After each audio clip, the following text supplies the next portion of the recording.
BJP विधायक बबनराव लोणीकर ने आरोप लगाया है कि विधायक रोहित पवार ने मंत्री चंद्रशेखर बावनकुले पर राजनीतिक द्वेष के चलते झूठे आरोप लगाए हैं।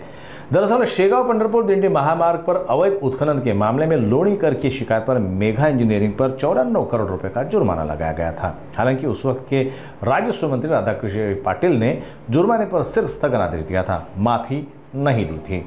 इस प्रकरण के दौरान बावनकुले मंत्री नहीं बल्कि पार्टी के प्रदेशाध्यक्ष थे। लोणीकर का कहना है कि रोहित पवार सिर्फ पब्लिसिटी और राजनीतिक बदले की भावना से झूठे आरोप लगा रहे हैं। हे सगळं प्रकरण आहे ते पूर्वीच्या सरकारच्या काळातलं आहे।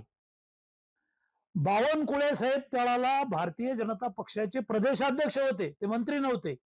मात्र आमदार रोहित पवार यांनी चुकीच्या माहितीच्या आधारे, त्यांचे काही सोर्स असतील, चुकीच्या माहितीच्या आधारे माननीय चंद्रशेखर बावनकुळे साहेबांवर जे आरोप लावलेले आहेत, त्यांनी 94 कोटीचा दंड माफ केला, हे धांदात खोटा आहे।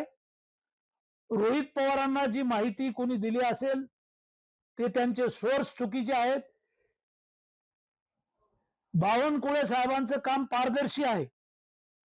मी त्यांना हा विषय केबिनला जाऊन बोललो, त्यांच्या कानावर हा विषय टाकला आणि त्यांनी सभागृहात आश्वासन दिलं, विधानसभेच्या सभागृहात आश्वासन दिलं की हा जो काही दंड लावलेला आहे, याला जी स्थगिती दिलेली आहे, याची स्थगिती प्रधान सचिवाबरोबर बसून आपण स्थगिती उठवू आणि मेगा कंपनीकडून 94 कोटी रुपये हे लावलेला दंड हा गुन्हा आहे, अपराध आहे।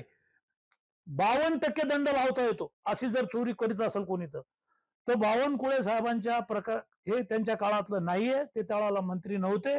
मात्र मीडियामध्ये रोहित पवारांनी राजकीय द्वेषापोटी पारदर्शी असणाऱ्या, कर्तबगार असणाऱ्या महसूल मंत्र्यावर खोटे आरोप लावलेले आहेत, ते निराधार आहेत। रोहित पवारांना माहितीच पाहिजे होती तर त्यांनी मला फोन करायचा असता।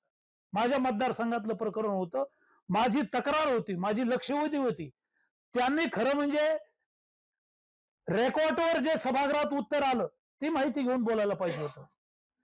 हे प्रकरण पूर्वीच्या सरकारच्या काळातलं आहे, बावनकुळेंचा यामध्ये काही संबंध नाही। रोहित पवारांनी असे हवेत गोळीबार करू नये, चुकीचं आहे। त्यांना खूप पुढे जायचंय, प्रसिद्धीसाठी ती जी स्पर्धा लागली 2 राष्ट्रवादीत, याच्यासाठी त्यांनी केलेले आरोप हे खोटे, धांदात आणि बोगस आहेत।